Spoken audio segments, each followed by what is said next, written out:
Mungkin langsung slide satu saja.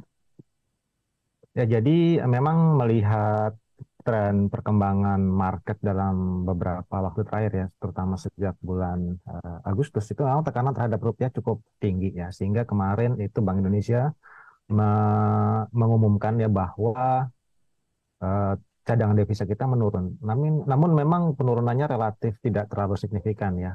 Level di akhir bulan Agustus itu tercatat sebesar 137,1 miliar. Ya, hanya turun sekitar 600 juta dibandingkan dengan akhir di bulan Juli. Dan memang level di bulan Agustus tersebut itu masih cukup tinggi, itu setara dengan 6,2 bulan import atau 6 bulan import dan pembayaran utang luar negeri pemerintah. Dan levelnya itu, indikatornya tersebut jauh lebih tinggi dibandingkan dengan level aman yang ditetapkan oleh IMF, yaitu sebesar 3 bulan import. Dan memang sesuai dengan perkiraan kami, meskipun memang penurunannya tidak sedalam dibanding yang diperkirakan, penurunan memang disebabkan oleh adanya, terutama ya, lebih disebabkan oleh adanya kebijakan intervensi atau kebijakan stabilisasi dari nilai tukar rupiah ya, karena nilai tukar rupiah itu kalau kita lihat cenderung mengalami pelemahan dalam beberapa waktu terakhir. Next. Dan mungkin juga memang kalau sepanjang tahun 2023 ini sebenarnya relatif tidak terlalu signifikan ya penurunannya dan relatif stabil. Dan kalau kita lihat secara lebih rinci ya, memang pemerintah harus membayar utang luar negeri sekitar 6 billion US dollar sepanjang Januari sampai dengan Juli. Dan memang kalau kita perhatikan secara lebih detail ya, komponen-komponen dari cadangan devisa ya, yang memang data detailnya masih tersedia paling update itu masih sampai bulan Juli ya, bahwa sepanjang Januari sampai dengan Juli itu masih tercatat ada kenaikan dari komponen currency dan deposit ya, sebesar sekitar 6,9 biliar. Dan ini bisa apa namanya, meredam penurunan dari memang sepanjang tahun 2023 ini yang lebih banyak menurun itu dari sisi kepemilikan surat berharga, terutama surat-surat berharga pemerintah yang dikeluarkan oleh pemerintah luar negeri ya. Mungkin yang paling besar adalah US Treasury. Jadi kalau kita perhatikan dari komponen cadangan devisa itu yang mengalami penurunan terbesar itu adalah dari securities, karena memang value dari Treasury sepanjang tahun 2023 ini tertekan ya, terlihat dari kenaikan imbal hasil, dan memang ini disebabkan oleh kebijakan moneter atau pengetatan moneter yang dilakukan oleh The Fed secara cukup agresif. Dan overall sebenarnya kalau kita lihat ya, currency dan deposit ini masih cukup tinggi ya, di sekitar 23,3 billion. Jadi mungkin sebagai informasi bahwa Bank Indonesia itu melakukan intervensi ya, itu sekitar 10 billion US dollar ya di market untuk melakukan stabilisasi, dan mungkin akan sedikit dinaikkan apabila terjadi krisis. Next.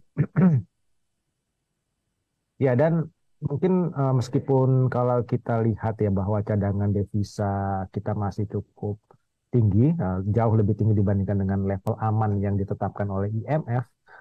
Namun ke depan ya kita memperkirakan sebenarnya resikonya juga masih tetap tinggi ya.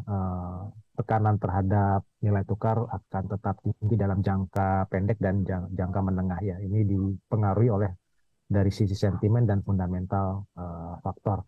Jadi kalau kita lihat dari sisi sentimen, memang kecenderungan sepanjang beberapa bulan terakhir itu tidak terlalu baik ya.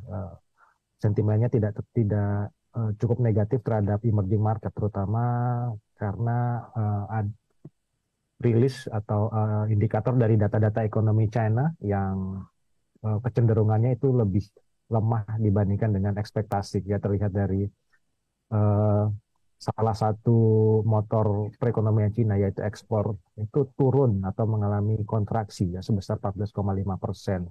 Sementara impornya itu juga mengalami kontraksi besar 12,4% secara year on year. Jadi ini memang menunjukkan bahwa dari sisi internal maupun eksternal condition perekonomian China itu cenderung memburuk, dan apalagi mereka di bulan Juli terlihat mengalami deflasi. Jadi deflasi yang terjadi baik dari sisi CPI maupun PPI ini menunjukkan bahwa perekonomian atau aktivitas ekonomi domestik itu menurun secara signifikan. Next, di sisi lain ya memang beberapa data terakhir menunjukkan bahwa sebenarnya kondisi ekonomi Amerika Serikat itu masih lebih baik dari ekspektasi, dan bahkan banyak harapan ya atau uh, perekonomian Amerika Serikat itu akan terhindar dari resesi. Namun di sisi lain dengan perekonomian Amerika yang lebih baik dibandingkan dengan ekspektasi, market berspekulasi ya mungkin ada kemungkinan kenaikan suku bunga Fed Funds Rate. Ya. Ini juga view kami bahwa kalau kita lihat kemungkinan memang masih besar kemungkinan The Fed itu masih akan tetap menaikkan suku bunga. Namun sepertinya lebih besar probabilitas di bulan November dibandingkan dengan bulan September. Ya. Jadi kalau berdasarkan market expectation ya terlihat dari CME Group Fed Watch Tool itu lebih dari 90% memperkirakan probabilitas The Fed itu akan menahan suku bunga di bulan September. Namun kecenderungan dalam beberapa hari terakhir ya dengan kondisi ekonomi Amerika Serikat yang lebih baik dari ekspektasi, ya, kemarin juga sudah diumumkan indikator services itu meningkatkan ekspektasi bahwa The Fed itu akan menaikkan di bulan November. Jadi hal ini mungkin masih akan tetap ya menjadi sentimen negatif yang bisa mempengaruhi tekanan terhadap rupiah dalam jangka pendek dan jangka menengah. Dan ini memang harus diperhatikan ya. Dan sepertinya memang Bank Indonesia sudah melakukan berbagai kebijakan dalam mengantisipasi volatilitas ke depan. Next. Ya, jadi melihat perkembangan dari rupiah ya sampai dengan kemarin sendiri itu memang tekanan terhadap rupiah cukup tinggi, dan kemarin itu sudah ditutup di level di atas 15.300. Namun memang kalau kita lihat berdasarkan pasar global ya terlihat bahwa memang indeks dolar itu mengalami tren kenaikan ya. Jadi kenaikan indeks dolar ini juga menunjukkan bahwa eh, mata uang global negara-negara lain ya, baik dari negara maju maupun negara berkembang itu juga mengalami depresiasi. Ya terlihat di sini di chart sebelah kanan beberapa negara baik negara berkembang maupun negara maju itu sepanjang bulan September itu melemah lebih dalam dibandingkan dengan rupiah. Ya terlihat Malaysian Ringgit itu month to date itu melemah 0,8%, sementara Euro melemah lebih dari 1%. Begitu juga dari pound sterling, yen bahkan melemah sudah 1,4% secara month to date. Jadi ini kembali saya tekankan bahwa pelemahan rupiah yang terjadi saat ini itu bukan disebabkan oleh kondisi ekonomi Indonesia yang memburuk, tapi lebih disebabkan karena kondisi globalnya yang masih penuh dengan ketidakpastian, ya, terutama dari memburuknya perekonomian Tiongkok dan juga memang kondisi ekonomi Amerika yang lebih baik dari ekspektasi, dan kecenderungan kemungkinan akan masih berlanjutnya kenaikan suku bunga oleh Federal Funds, oleh the Federal Reserve. Next. Dan mungkin kalau dari sisi fundamental ya, kalau tadi dari sisi sentimen, secara fundamental memang kondisi ya keseimbangan eksternal Indonesia itu cenderung mengalami pelemahan ya, terlihat dari terjadinya defisit neraca transaksi berjalan di kuartal 2 2023. Jadi kalau kita lihat memang defisitnya ini lebih cepat terjadi dibandingkan yang kita perkirakan sebelumnya, dan kita sempat tadinya berharap bahwa eh, neraca transaksi berjalan Indonesia itu masih mengalami surplus, tapi perkembangan yang terjadi eh, sampai dengan kuartal 2 kemarin itu menunjukkan ternyata terjadi defisit ya lebih cepat dari perkiraan. Dan kalau kita lihat dari tren ke depan dengan kemungkinan ekspor Indonesia yang akan terus menurun ya, karena memang salah satu atau negara tujuan utama yaitu China itu cenderung memburuk. Sepertinya ekspor kita juga masih akan tetap melemah.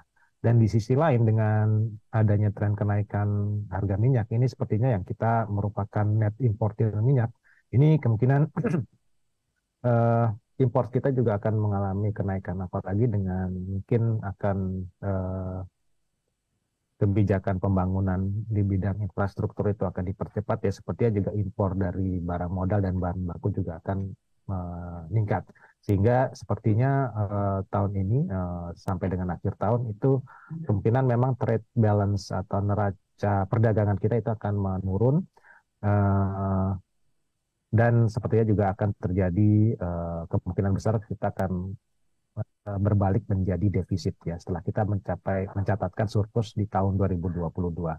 Namun memang kalau kita lihat ya cukup banyak kebijakan yang telah dikeluarkan baik oleh Bank Indonesia juga bekerja sama dengan pemerintah ya antara lain yang sudah kita ketahui semua dengan adanya peraturan BHSDA itu juga diharapkan akan mendorong masuknya atau masuknya falas yang dihasilkan oleh ekspor dari sumber daya alam. Nah, karena selama ini memang lebih hasil dari sumber daya alam tersebut lebih banyak diparkir di luar negeri ya, terutama di Singapura ya, sehingga Bank Indonesia dan juga didukung oleh pemerintah mengeluarkan kebijakan DHE yang saat ini menurut estimasi mungkin sudah masuk di atas 1 miliar sekitar atau hampir 1,4 billion US dollar yang diabsorb ya oleh Bank Indonesia dan sekitar 400 saat ini yang outstanding karena memang sudah banyak yang juga jatuh tempo dan mungkin juga sepertinya masih lebih banyak didominasi oleh tenor-tenor THE yang jangka menengah, jangka jangka pendek maksud saya. Dan mungkin eh, ya dan kemarin itu yang terakhir Bank Indonesia bersama pemerintah juga sudah membentuk suatu satuan tugas khusus ya yang untuk mendorong transaksi local currency transaction ya dengan terutama dengan negara-negara mitra dagang utama Indonesia ya yang memang yang sebelumnya sudah dilakukan sejak tahun 2022 lalu dengan Tiongkok dan ini diperluas dengan negara-negara mitra-mitra dagang utama terutama di negara-negara ASEAN. Dan ini kita harapkan akan terus mengurangi ketergantungan terhadap dolar ya sehingga risiko volatilitas itu bisa dapat dimitigasi. Apalagi dengan kalau kita lihat dengan sepanjang tahun 2022 dan 2023 ini ya bahwa eh, currency atau US dollar yang terus menguat itu berdampak signifikan ya terhadap perekonomian dari hampir seluruh negara-negara di dunia. Mungkin demikian dari saya sementara kembali ke Mbak Wenda. Terima kasih, selamat pagi.